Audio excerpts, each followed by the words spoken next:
Welcome to the Pick Six Podcast, everybody. Little Thursday night recap action. A fantastic football game, John Breech. It's me, Ryan Wilson, Will Brinson, parts unknown. Breech, my voice sounds a little raspy. It's because I was the PA announcer at the JV soccer game tonight. And I will, if I have to be honest with you, I was amazing. I talked to several people who attended the game, and they all disagree with that. So listen to this quick story. The JV team won 7-0. There was a player on the other team, and I crap you not, a lot of pressure to put on a young man. His name, first name Billion with a B, last name Boy. His name was Billion Boy. I actually got to announce him. He started, so that makes sense. So not quite a Billion Boy in this game on Thursday night, but maybe if you pool the resources by the time they retire, Justin Herbert, Patrick Mahomes, and of course Chase Daniel, they'll be worth $1 billion. Slow start, fantastic finish, a lot of questions, mostly about my boy Brandon Staley, what's going on with his fourth down play call sheet. What was your biggest takeaway, John, from a game in which Justin Herbert was 2-0 in Arrowhead coming into this game against the Chiefs, had never thrown an interception against the Chiefs in those two games, threw 7 touchdowns, and the Chargers ended up losing in the most Chargers way ever, 27-24 at the final whistle. Yeah, the Chargers were up 10-0. They were up 17-7 in the second half. So they blew not one, but 2 10-point leads, which is definitely when you go full chargering. You know what's funny is I think my main takeaway, and this is outside the Justin Herbert injury, which is obviously the biggest takeaway because if he's out for any period of time, that changes the dynamics of everything in the AFC West. But outside of that, I would say my main takeaway was the Chiefs' defense. They were just the Chargers were running up and down the field in the first half, and I don't know what happened at halftime, but they did something because in the second half they came out and just absolutely shut down LA. And yes, the Chargers did score a touchdown on their opening possession of the second half, but then there was a 3-and-out. Then after that, another 3-and-out. Then after that, Jalen Watson's 99-yard pick six. So can I push back on the pick six? Because you talked about this on HQ, and I think everyone would agree. Gerald Everett wanted to come out of the game because he was exhausted because he caught 12 passes on that drive, it felt like. He made 0 to negative effort on the throw that went right to Jaylen Warren. Credit to Jaylen Warren, 7th-round rookie out of Washington State. Huge play on the biggest stage of the week. 3 years ago, my man was working at a Wendy's, trying to figure out how he was going to get back into football. Shout out to Dane Brugler for that fun fact from his annual Beast Guide each spring. But you have to make an exception for that touchdown because if Gerald Everett had 50% more energy, I feel like that's probably a touchdown. But I take your overall point in that it felt like something changed because the offense looked a little less explosive after halftime for the Chargers. Yeah, I mean, I don't know that even if he's at full energy, that Herbert got baited inside. He threw it to the inside in the corner, I think knocks it down, or he gets in a fight with the Chargers receiver and they simultaneously possess it and they both land at the 1-yard line. I don't think the Chargers are scoring a touchdown there under any circumstance. I just don't think it was a great throw. What was the turning point in the game for you? Because this felt like if it were a 30-minute football game, the Chargers were going to roll. Oh, yeah. I mean, it was the pick six. The game was tied. The game was tied 17-17. The Chargers scored a touchdown there. They're up 24-17. So you basically have a 14-point swing. So to me, there wasn't – if this game, if you pinpoint it down to one play, I think it's that play. No, I think that's right. And I think probably depending on what happens in the next few days, medically, the biggest play might be the tackle by – or the takedown by Dana on the Chargers. It looked harmless enough, but obviously Justin Herbert's ribs disagreed later in the fourth quarter, and he was absolutely banged up. He did the old Daniel from Karate Kid and toughed it out. What's Daniel's last name? Daniel LaRusso. He pulled the old Daniel LaRusso and toughed it out through an incredible touchdown pass at the end of that game, a laser to Deandre Carter. By the way, Deandre Carter undrafted out of Sacramento State 2015. Do you know how many teams – rosters he has been on, not necessarily game day rosters, but how many teams he's been associated with? Let me put it that way, since 2015. 7. 9. Whoa. Big week last week, 3 catches for 60-something yards, I believe, and a touchdown. Huge game on Thursday night. They found a diamond in the rough there, so that's fun for him. Not so fun for Justin Herbert, depending on how this injury works out. We actually got to see Chase Daniel's magnificent beard as he warmed up. I haven't seen him his sideline shot in a while. I don't want to say he looked nervous. He actually looked bothered that he might have to go into a football game. He came in for a snap. Justin Herbert came back in, toughed it out. I don't know. I don't think you can do anything if you have to have broken ribs. We don't know yet what Justin Herbert has, but I think it's one of those things you have to just wait and then deal with the pain. So if tonight was any indication, Justin Herbert can deal with the pain. I thought for me it was officially over on the play before the touchdown throw, which incidentally I believe was on a 4th down, wasn't it? Yeah, the touchdown was scored on fourth and goal. The play before that on 3rd and 1 or 3rd and 2 from midfield, when Justin Herbert could have basically moonwalked for a first down, and he arm pumped it, and he looked like his body was going to fall apart, and he just threw the ball into the ground. I said, okay, he's done for right now, and he's probably done for a few more weeks. Came back super tough. Love to see it in terms of gritting it out there, but it just wasn't enough. Any concerns? Well, let's go to my guy. Any concerns about the man who has taken over Brandon Staley's body? You mentioned it on HQ. I think there were 3 times they had 4th and short, and he punted every single time. I think he went for it. I made notes. He went for it on one occasion. I'll just get through the notes real quick. First drive, 4th and 2 at the plus 13-yard line, and the Chargers kick a field goal. How'd you feel about that? In my head, I thought Brandon Staley's going to go for this because they're so close, and we all saw Brandon Staley last year. But I think you hit the nail on the head. I think he left his 4th down play call sheet in LA or set it on fire last night in his hotel room or something because it was not with him today. I thought, based on his mentality, I thought they probably should have gone for that. Third drive in the first half, 4th and 2. 9 minutes to go in the second quarter at the plus 47, Chargers punt. I mean, I don't know. I don't have it in front of me. I don't think there was a situation last year where he punted in those down and distances. Well, I can tell you real quick. They were winning 10-7, by the way. And then next possession, still winning 10-7. They punt on 4th and 2 from the Chiefs' 48-yard line. So back-to-back possessions. And I'm only bringing that up real quick because all 3 of them happened in the first half. If you go back to last year's, the second Chiefs-Chargers game, which the Chiefs won in overtime, Staley went for it on 4th and goal from the 5. So that's basically, 4th and 5.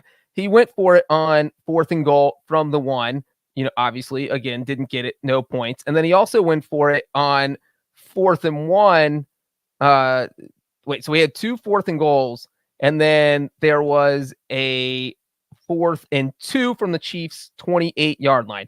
So 3 times where he went for it, didn't get it on any of the occasions, and then they lose in overtime. And, I feel like things like that, and reading everything that everybody was saying all offseason, like, well, if you would have just kicked 1 field goal against the Chiefs, you don't go to overtime because you win 31-28. And it feels like he scared himself out of going for 4th downs. I mean, there's something to this. There is no reason that this guy, who was Mr. Go For It all the time last year, should have not gone for it in any one of these 3 instances we just mentioned. I think I don't often say this, but I think you might be right. I think he probably, on some levels, in his own head, whether he would say that out loud or not, he just did his press conference. I can't hear it, obviously, because I'm talking to you. I would imagine the question was asked. Let me know if you see it on Twitter. But maybe he's living rent-free in his own head. By the way, we talked about the third drive, the 4th and 2 from the plus 47 with the punt, and then you mentioned the subsequent drive, 4th and 2 from the plus 48, where they punted as well. Chargers did both times. The drive in between that the Chiefs had, 4th and inches at their own 29, KC punted. Any point there, 4th and inches with Patrick Mahomes, Clyde Edwards-Helaire, Isaiah Pacheco. It seems like it's a guy worth mentioning. Sonny Michel. There you go for it on your own 29, or is that too bold even for Andy Reid or Brandon Staley? See, I'm a person who goes by the feel of the game, and at that point, if you go for it on 4th and inches from your own 29, you're basically handing the Chargers at least 3 points because they're already in range for a 46-yard field goal. Now, but hold on. And they had not been able to stop the Chargers offense up to that point. The first drive, they got a field goal, second drive, touchdown, third drive, they drove 20 yards before they punted. So with your defense struggling, I'm fine with that call there just because they were so deep in their own territory. Okay. And by the way, you know why that decision ended up paying off? Because Mr. Tommy Townsend, the unsung hero of this game, got off a 60-yard bomb and pinned the Chargers down at their it got caught at the 11. I think there was a return. So he flipped the field, and that made Andy Reid look smart. All right, so the halftime score was 10-7. So the under hit, somehow the over hit by the time the game was over, which is pretty funny. Also, if you had Chargers +4, which I did, that hit. How'd you do on the picks to start the week 2 Breech? Are you still in first place? I did not pick the Chargers to cover the spread. Yes. All right, so let's go to the second half. 10-7, the Chargers are leading by the skin of their teeth. First drive is it looked great. Everything's still clicking. The Mike Williams one-handed catch. By the way, Mike Williams had 2 catches last week. He made it for that in the first series, it felt like. By the time this thing was over, he had 8 catches, 113 yards, 1 touchdown. So that was noteworthy. So great touchdown catch for him to make it 17-7. The very next drive for the Chiefs, it sure felt like Asante Samuel Jr. had that interception. He bobbled it, went off his knee, looked to catch it, and of course they had to put it under the microscope of scrutiny, and someone somewhere saw the ball hit the ground and move. I thought it was an interception. What'd you think? I mean, the ball definitely moved, and I can't say for sure that he had full possession before it moved. And I the call on the field stood. I was surprised that they overturned it, but I also don't think they necessarily got it wrong. It was just one of those. It's the old if everybody doesn't agree on it in a bar, then you shouldn't overturn it. And no one agreed on this. I saw if you were on Twitter, half of Twitter thought it was an interception, half of it thought it was incomplete. I was on team incomplete. You were on team interception. But had they kept the ruling on the field, I would have been fine with that. Yeah, you're actually sort of stuttering like the Prime broadcast tonight.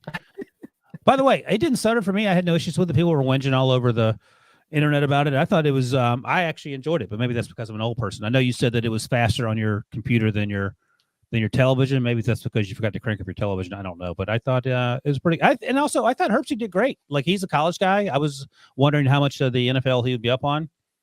Good job. He did a great job. Yeah, I thought that everything from the pregame show was interesting to see. Ryan Fitzpatrick, Richard Sherman, Andrew Whitworth. It was just because they had so many former players that cover different, an offensive lineman, a former quarterback, a former defensive back. So you have guys who can talk to all aspects of the game, which was not all aspects, Breech. They didn't have any special teamers there. No Jay Feely's. I know. Trust me. So here's why I bring up the Asante Samuel Jr. interception. That wasn't. I thought it was. You weren't sure. You thought it wasn't. That drive ends with that 41-yard touchdown pass to Watson, the tight end, when J.C. Jackson got turned around. Made it 17-14 Chargers at that point. But hold on, don't underplay that. That was a crazy play where it is 3rd and 10. Mahomes is under pressure, slips up, throws a laser that the Chargers defender misses by about 3 inches from knocking the ball down. It was a crazy throw. No, I don't want to underplay it at all. It was incredibly important. I'm not sure it should have happened. I think perhaps the interception should have superseded that. There was also the interception in the first half where they called defensive pass interference and it looked like offensive pass interference and a mugging. But that also was sort of a strange call. But that got less pushback, it felt like, on social media. Make it that what you will. So let's see. The second drive, the Chargers get a 4th and 2 on their own 33-yard line. And they punt the drive after the Watson touchdown, the 41-yard touchdown pass to Watson from Mahomes. So they punt again on 4th and 2 from their own 33. I think this is a pattern, and I think you're right. I think probably Brandon Staley. I don't know how involved Dean Spanos is. We don't hear him being as involved as, say, Jerry Jones, for example. So I don't know if he would have a conversation with Brandon Staley, or if Brandon Staley just took it upon himself, because I know Brandon Staley is very interested in statistics, obviously, and he reads a lot and all that other stuff. He's a smart dude. And it's just weird to me that if you believe in science, which is a conversation we've had over the last 24 months, that you suddenly sort of turn away from science based on one data point. You know what I'm saying? Or, I mean, it would be like if somebody told me that, hey, Breech, you can still be on the podcast going forward, but you can't talk about the Bengals anymore. Like, if it's your thing, if Brandon Staley's philosophy is going for it on fourth down, how could he let someone talk him out? Even if they said, hey, we're going to fire you if this, costs us games, then he'd say, fine, fire me. I'm going to stick with the way I coach. I'm going to stick for him to change his philosophy after one off season is just unbelievable. By the way, shout out to Brian J in the comments. He noticed that I was drinking not only a LaCroix, not a hard call, key lime, baby. So to your point, Breech, if you are going against what you believe in, you've basically gone from hot new coach to Mike McCarthy, right? Yes. Okay, so that's where we're at. He's a younger version of Mike McCarthy as we sit here. That's not where you want to be, Brandon. So get back to being Brandon. So what about third quarter, late in the game, late in the third quarter, 1:17 to go. The Chiefs still trailing 17-14 at this point. They're driving, though, and then Derwin James body slams Travis Kelce. And as our buddy Todd Furman put on Twitter, if someone had done it to any quarterback in the NFL, they'd go straight to prison. But he body slams Travis Kelce. Another Chargers teammate appears to try to strip the ball from Travis Kelce. It looked like maybe he did. We didn't get another look at it. I wonder if that's something that perhaps should have been taken a closer look at if you're Brandon Staley again, because that's the Jaylen Warren turnover situation, right? No, they did show a replay. There was one replay of it, and the ball wasn't moving. Are you sure? I'm pretty sure it looked like a good call, and I think that Staley's got his guys watching it in the booth, trying to figure out what happened there, and it did feel like Kelce's elbow slammed against the ground, and then the ball popped out. Okay, so the Asante Samuel interception was a closer, more controversial play than the Kelce play to me. Okay, fair enough. So first down there, 3 plays later, 4th and goal from the 1 to start the fourth quarter, still 17-14, Chargers lead. What do you think the Chiefs do? Not go for it. What is going on? Is this 1967? Why is no one going for it on fourth down? Okay, so here is where I'm not sure if you have like the analytical numbers in front of you. Woodler Wilson's all I got, baby. But it becomes for me a comfort thing where if you don't get it and you just so you're the Chiefs. You just got stopped 1st and goal from the 3, 2nd and goal from the 1, 3rd and goal from the 1. So you've been stopped on 3 straight plays. And now if you don't score, you're trailing. You're giving the Chargers the ball back. Where are you giving the ball back to, though? Yeah, but it's the Chargers who have, how high powered their offense is. I mean, no, I'm saying they probably the analytical play is probably to go for it. But if you're a coach and you're thinking, let's just tie this game up. We're playing better football right now. We're going to win this in the end. Like, I understand that thought process. I guess, but again, let me put it this way. If this were the Bengals playing the Chiefs, for example, let's say Chiefs and Chargers, or either team, if the Bengals are playing one of these teams, or the Steelers are playing one of these teams, and the score is exactly the same, and that situation is the same, I'm angry at Mike Tomlin. I would imagine you're angry at Zach Taylor, or no? No. So here, my thinking: if this is the 1st or 2nd quarter, and everything's I'm going for it. No, I'm saying I'm going for it 100% of the time if it's the 1st or 2nd quarter. But you're going for the tie in this situation if you're the Bengals? When you start to run out of time, this was the first play of the 4th quarter. So now you are trailing in the 4th quarter, and the Chargers have the ball if you don't get – so the timing left in the game is what changes my thought process. I would rather be tied in the 4th quarter than trailing. But if this is the first half, I'm going for it 100% of the time. What about the other option? Be ahead by 4. I mean, that is an option. All right. Talking to a guy that's scared of winning. I don't know. I said Staley should have gone for it in all 3 of his 4th downs in the But you're wishy-washy on this one for Reed, though. But this one involves tying the game in the 4th quarter. That's the difference for me.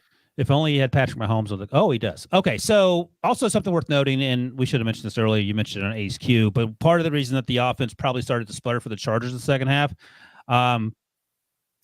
Corey Linsley went out at halftime, the center. Clapp came in.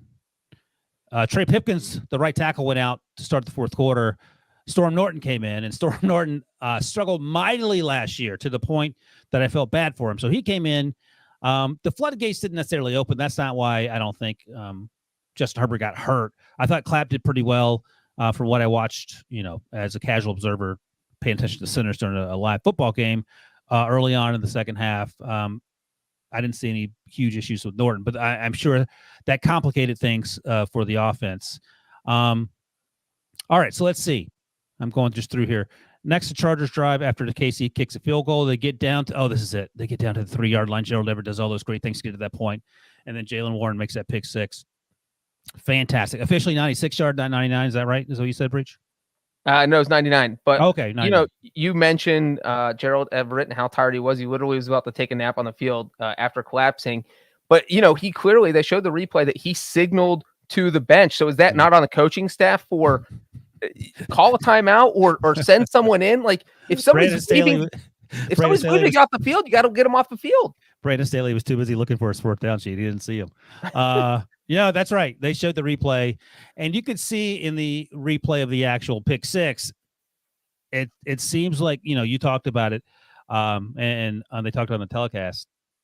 Gerald Everett seemed to have inside leverage on Jalen Warren. I think that's what Justin Herbert thought. And then for some reason, he lost his mind. Gerald Everett just slid towards the sidelines and stepped out of the way for Jalen Warren to catch it. And as soon as Jalen Warren caught it, it was almost like Gerald Everett said, my bad. He sort of gestured at himself as he picked up his mouthpiece off the ground.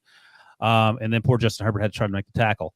So that was, you said it earlier, that was the turning point. You can point fingers wherever you like, whether the timeout wasn't called, whether Gerald Everett just sucked it up for one more play, whatever. But at the end of the day, that was the game changer. And that made it 24-17 because luckily they had kicked the field goal to tie it. And it worked out in that instance. It did work out. So let's see. Another one. 9:02 to fourth quarter. So far to that point, with 9 minutes left in the fourth quarter, trailing by 7 at this point for the Chargers. Chargers were 4 of 12 on third down. So Eckler gets stuffed. It's 4th and 4 from the -31. 8:28 now at this point to go. And LA punts. Okay with that? After a penalty. Became 4th and 9. Yeah, assume the penalty didn't happen. So it's just 4th and 4. 8 minutes left. On 31. Yes, I'm fine with that. Okay, so they punt. And it's fine. They get the ball back. And then with 5 minutes to go in the fourth quarter, Herbert converts the third down to Everett again, who actually came back and played well once he got rested. And he hurt it. That's when he hurt his ribs. So he had to come out. I was worried when he was writhing around in pain that was a wrap. He comes in after sitting one play out, throws a high incompletion, and gets crushed by Frank Clark. And he's again writhing around on the turf, understandably so. 3rd and 6 is almost picked. He threw the ball in the middle of the field to Mike Williams. Whoever the receiver was to Mike Williams, right about 5 yards, was wide ass open. But it just looked like at that point, Justin Herbert felt like, I trust Mike. I want to get off the field because this hurts really bad. 4th and 6 from their own 38 with 4:03 to go. Chargers punt. Okay with that? No, this is the one I go for it. 24-17 at this point. Go ahead. And this is where my thought process is. There's 4 minutes left in the game. If you give Patrick Mahomes the ball back, you might not see it again with only 4 minutes left. And so if you go for it here and you don't get it, then the Chiefs only have 38 yards to work with. They can't get a bunch of first downs and run out the clock. You're going to get the ball back. And if you if a 3-and-out here, then you're looking at, if they don't get any yards, it's a 55-yard field goal. If they get 5 yards, it's a 53-yard field goal. So assuming you get the 3-and-out that you're going to need whether you punt the ball or not, you're looking at a difficult field goal. And the Chiefs have a kicker they literally just signed this week who, you send him out for a 50-yard field goal in crunch time. There is no guarantee that Matt Abdullah is making that. So, but he was just last year, 13 of 19. Boom. There you go. So if I'm the Chargers, I would have gone for the 4th and 6 with 4 minutes left. And this one came back to bite old Brandon and the boo-boo, as they like to say, because get the punt down to the 15. Yay. Clyde Edwards-Helaire rips off a 50-yard run, and the 52-yard run started with him holding onto the football like under no circumstances can I fumble this ball. I'll just get 3 yards and fall down. No one on the Chargers wanted to tackle him, and by the time he got into the open field, it's like, well, I'm just going to try to rip this thing off. Insult to injury, 15-yard face mask penalty on the Chargers, gets the ball. So it goes from the -15 to the +18 in the span of the time it took Clyde Edwards-Helaire to run down the field. So literally in one play, they erased the punt plus some. So again, I wonder if Brandon Staley was watching that going, MFer, I got to get back to what I'm doing. I wonder if he'll change, because we talked about this last week in the game. Or what if Staley did this, Wilson, so that when he talks to whoever, if it's the owner or GM this week, like, hey, bro, if I would have gone for it a couple times, we would have won. So can I go back to my style? Yeah, so we'll see. I'm interested to see what happens going forward in terms of that. So Staley uses first timeout at 3:45. You're the timeout guy. Is that a good time to use the first timeout, 3:45 in the fourth quarter?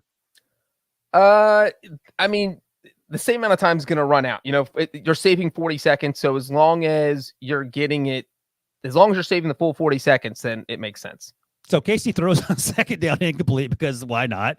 And then there's that was weird. And then a short gain on the next play. So the Chargers call their second timeout, 3:24 to go, and then Kansas City kicks a field goal. Amendola smokes it. He actually had a good night. The rental kicker, as Al Michaels kept calling him. Real quick, the one advantage, or not even one advantage, but one of the advantages of using the timeouts that early is that your hope is that you get the ball back on the right side of the 2-minute warning, so that you have the ball and you can control when you get the free timeout. If there's 2:20 left and you have no timeouts and the Chiefs have the ball, they're going to run one play and run it down 2-minute warning. 2:20 left and you have the ball, you might be able to run 3 plays if you throw it each time and, gain 10 yards, go out of bounds. So that's, you want to get the ball back before the 2-minute warning. And that's what happened. So they do get the ball back. And this is when Herbert looks like he is struggling. The third one I already mentioned, right before the 2-minute warning, he threw that ball into the turf after he could have run for the first down. And then the old rope-a-dope. The Chiefs were like, there's no way. We don't have to play defense on fourth down because he is not throwing the ball on us. And Kirk Herbstreit was like, that was weird. And it really was weird, because he could have, you figure your legs still work if your side hurts, but I think it must have hurt so badly when he did the fake, the arm pump, that he's like, I'm out, man. Very next play, he comes back and throws an absolute seed to Deandre Carter down the field, down to the KC7. And then he doubles down on a great touchdown throw to Josh Palmer a few plays later. 1:11 to go, 27-24. Now the Chargers trail. What is the thinking if you're the kicker and the coverage team on the ensuing onside kick? If you're the kicker, was it Dustin Hopkins that kicked off? Yeah, it was. Look, number one, don't kick out of bounds, because you kick out of bounds. An absolute fool. And you need to get as high a bounce as possible as it gets near the 10-yard mark and give your team the best chance. And it ended up working out real well. I mean, that ball was literally out there for about 2 seconds where anyone could have gotten it. And I couldn't get the number. The first defender muffed it. The first coverage on the return team muffed it, and Noah Gray fell on it. So it was a short hop, and it actually worked out perfectly, or close to perfectly. It wasn't perfect because they didn't get the ball back, but it gave them the best opportunity. Because typically, I mean, what is the recovery rate? It's like less than 10%, isn't it? Yeah, and it's gone down even more now that you have to line up an even amount of guys on each side. You can't stack the side like they used to do back in the day. So okay, so that was that. I mean, the takeaway for me is the fourth quarter peculiarities based on last season for Brandon Staley. I'm not worried about the Chiefs. Last year, I was worried about them when they were 3-3. I think they look better now than they did a year ago without. Someone mentioned this in the comments. Better, worse, same? What are your take on a cheetah-less Chiefs team? I mean, so far they don't look better, but I think that Mahomes is still getting comfortable with his new wide receivers. I mean, Juju had 3 catches. Valdez-Scantling had 2 catches. It's not like they're doing a lot of damage, but it feels like he's just getting more comfortable with them in the offense. They're getting more comfortable in the offense. And so, I think that they're only going to get more comfortable with each other as the season progresses. And then obviously, Justin Watson, who caught the 41-yard touchdown pass, it's his first year in this offense. So you have a bunch of guys who are in there for the first time, and they don't need to make a play all the time, but if they come up with a couple big plays, get the win, and then get better next week. That sounds like coach speak, but that's what you do when you have a bunch of new guys around you. Here's where I remind you that I have the Chiefs. That's my first overall pick.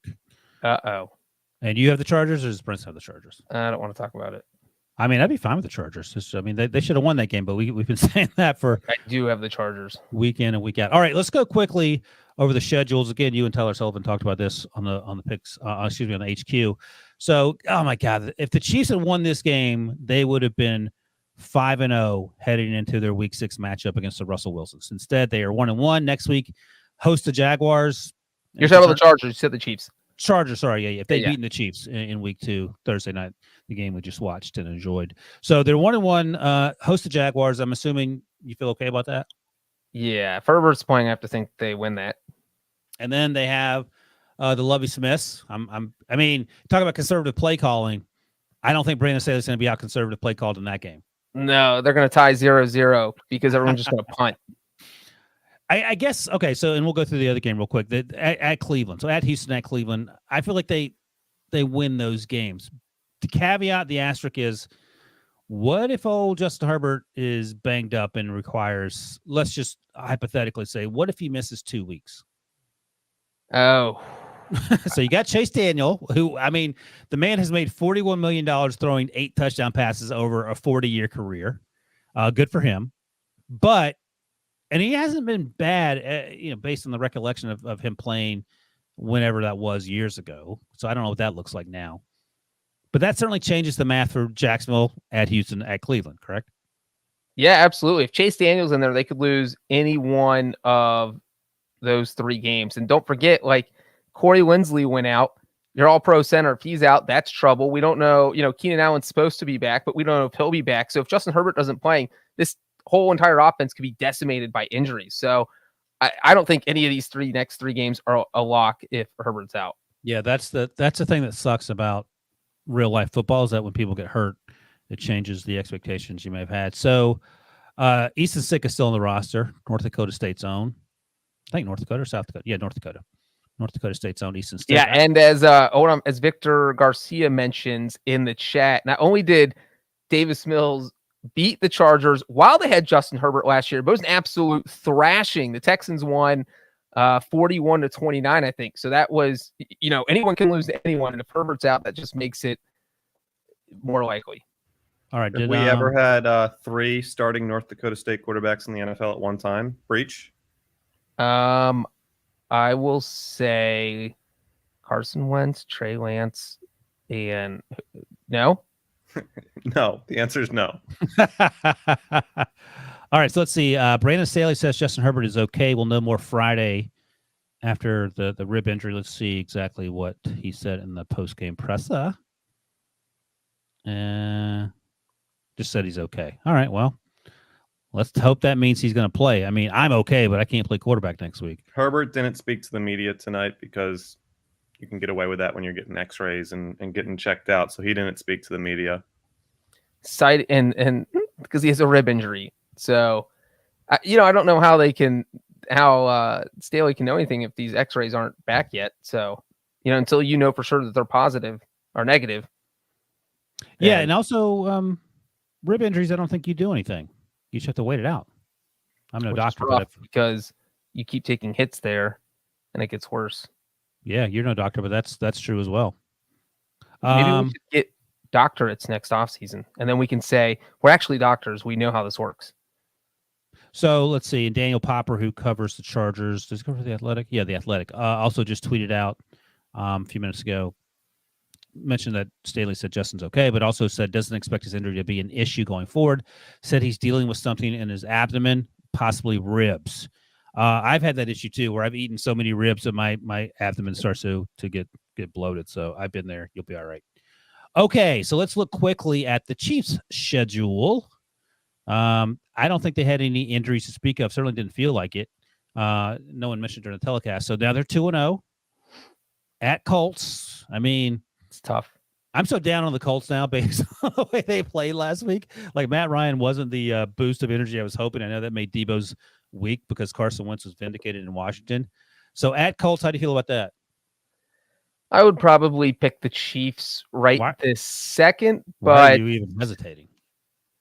But it's the Colts home opener, and like tonight was the Chiefs home opener. I just feel like there's always teams are a little amped up when they are playing their home opener, and especially when they open with 2 straight games on the road. All right, the week after that at Tampa. Now, Tampa had 5 receivers on the injury report earlier this week. I mean, I would imagine things might change in 2 weeks, but that's not a good sign after demolishment, of the Cowboys last week. What do you think that game looks like in week 4? I think the Chiefs win. I think they would. But I also think they beat the Colts, but I think they could lose to either team. But I would pick them to win both those games. So the toughest game, you tell me, of the next 3 games: at Colts, at Tampa, or hosting the Raiders? I'll say at Colts. Really? Yeah. I was actually thinking at Tampa, or maybe even the Raiders. Interesting. Okay. Well, this schedule is certainly tougher on the front end than the Chargers. If Justin Herbert's fine, I think that holds. If not, then perhaps the Chargers' schedule is tough because it doesn't matter who they're playing if Justin Herbert is not there. But great game. Like, it started slow, but then things got really exciting. I thoroughly enjoyed it. I enjoyed the Amazon Prime telecast. Anything you wanted to add? I'm going to give you a fun fact about the Colts and the Chiefs. Bring it. The last time Patrick Mahomes faced them in the regular season, the Colts won, and guess who their starting quarterback was? So say it's the last time that the Chiefs and Colts played each other in the regular season. Patrick Mahomes threw for 321 yards. Who was the Colts starting quarterback? Who was the Colts starting quarterback? Can I give you 2 names? No, 1. Dang it. I'm going to go with it's either one or the other. I'm going to go with Brian Hoyer. It is Jacoby Brissett. Jacoby got hurt in the Steelers game, and Brian Hoyer had to come in, so I wasn't sure it was before or after that game. So the Colts won 19-13 in a game that everyone thought that it was going to be a rolling. It was going to be blowout, absolute blowout. Can't believe I missed that.